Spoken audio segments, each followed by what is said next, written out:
The median American under 35 has a net worth of $39,000. Not income, net worth, everything owned minus everything owed. And that number is a trap, not because it's low, because of what almost everybody does the second they hear it. Here's what's coming. The real benchmark, numbers by age, straight from the Federal Reserve. Then the second number that almost nobody runs, the one that decides whether $39,000 is perfectly fine or a 5-alarm fire. And at the end, exactly what a 5-year delay costs. To the dollar, because the number on its own means nothing at all. It only means something next to a second number, and that second number is the one nobody's talking about. Start with the benchmarks, though, because they're worth knowing. The Federal Reserve runs a study called the Survey of Consumer Finances. It comes out every 3 years, and it's the most thorough look at American household wealth that exists. The most recent complete one covers 2022. Here's what it says.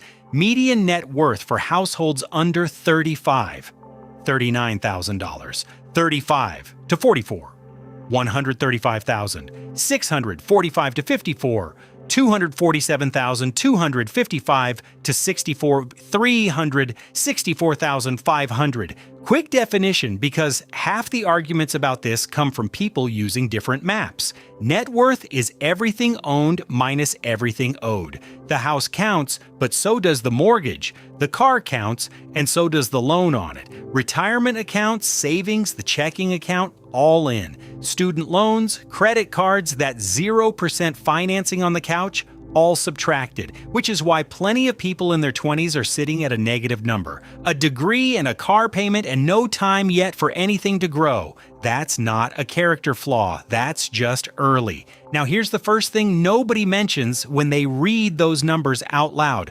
The average net worth in America is about $1,060,000. The median is about $193,000. Same country, same year, same study, a gap of nearly $900,000 between those two words. That gap isn't an error. The average adds up every household in the country and divides by how many there are. Drop a handful of billionaires into that room and the average launches into orbit. The median doesn't care about billionaires. The median just walks to the middle of the line and reads the number off whoever's standing there. So when a headline says the average American household has $1 million, that's technically true and completely useless. Anybody quoting an average net worth is either confused or selling something. Use the median always. That's the number with real people standing behind it. But here's the problem, because there's a problem with the median too. And this one costs people years of their life. The median is a description. It was never a target. Think about what's actually inside that under 35 number. It contains people who'll retire comfortably at 62. It contains people who'll be working the register at 78 because there's nothing else. It contains a paid-off house and a maxed-out credit card sitting in the same bucket, averaging into one tidy figure. So beating it means what exactly? It means doing better than a crowd that's largely in trouble. That's not a plan, that's a participation trophy. And this is where the whole benchmark genre goes wrong. It hands over a number to compare against strangers, when the only comparison that matters is against a future. So here's the second number. Fidelity, one of the biggest retirement plan administrators in the country, publishes a savings guideline built on multiples of salary. 1 times the salary saved by age 30, 3 times by 40. Those assume retiring around 67 and saving somewhere near 15% of income along the way, employer match included. Run it. Somebody 30 years old earning $50,000 a year is aiming for about $50,000 saved. That same person at 40 is aiming for $150,000. Notice what just happened there. The target moved. It's not a national number anymore. It's tied to the specific life being funded. Somebody earning $50,000 and somebody earning $150,000 can both be exactly on track, holding completely different balances. That's the entire reason the median is such a bad mirror. It measures a number against strangers. This one measures it against the actual cost of the life somebody's trying to buy back at 67, which raises the question that actually has a dollar sign attached. If somebody's behind, What does waiting cost? Not start early. It's important. Everybody says that. Nobody says the number. Here's the number. Two people, identical incomes. Both put $500 a month into retirement accounts. Both assume a 7% average annual return, and that's an assumption, not a promise.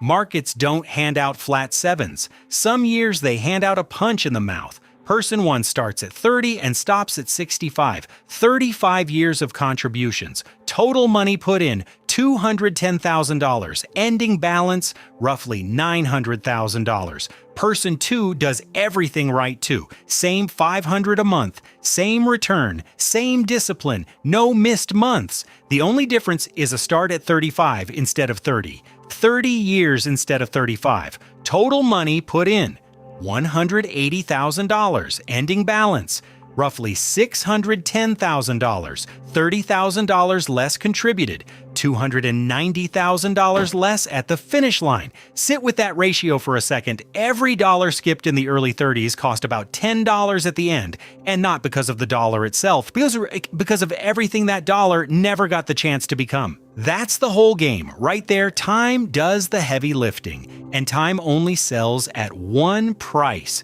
which is right now. There's one more way that number lies, though, and this one catches the people who think they're doing great.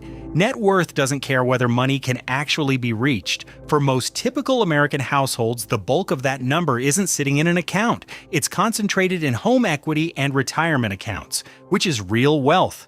Nobody's arguing otherwise, but try spending it on a transmission. Home equity comes out one of three ways: sell the house, borrow against it, and pay interest for the privilege, or die and let somebody else deal with it.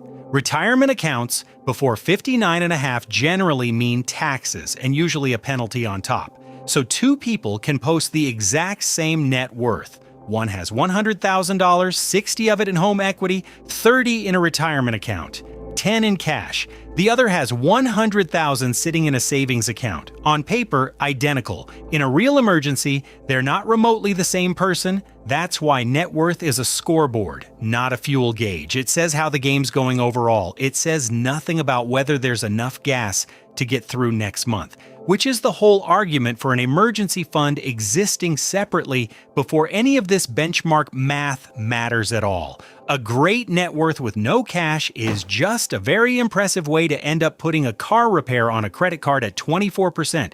So here's the verdict. Comparing a net worth to the median is entertainment. It feels like information. It's got a chart and everything, but nothing changes on Monday morning because of it. The comparison that changes something is the second one. Current savings against 1 times salary by 30 and 3 times by 40. And if it comes up short, the fix isn't feeling better about it. The fix is a percentage, not a dollar amount, a percentage. Dollar goals get quietly eaten alive by raises and lifestyle. The target stays still while the spending grows. A percentage climbs automatically every time the income does. 15%, match included, is the number those benchmarks are built on. And if 15 isn't possible right now, it doesn't have to happen today. Raise it 1 single point every time a raise lands. Nobody feels 1 point. Do that 5 or 6 times and the whole problem quietly solves itself while barely being noticed. That's the honest version of the benchmark conversation.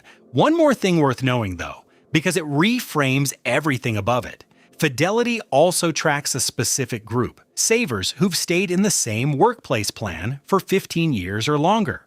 People who just didn't stop. Their average balances run several times higher than the average across everybody else. Same market, same crashes, same terrifying headlines, the same recessions, the same years where everything looked like it was ending. The difference wasn't timing, it wasn't picking the right fund, and it wasn't a bigger paycheck. The difference was not interrupting, which means the most valuable financial skill isn't income. It isn't returns, and it definitely isn't being clever. It's boredom.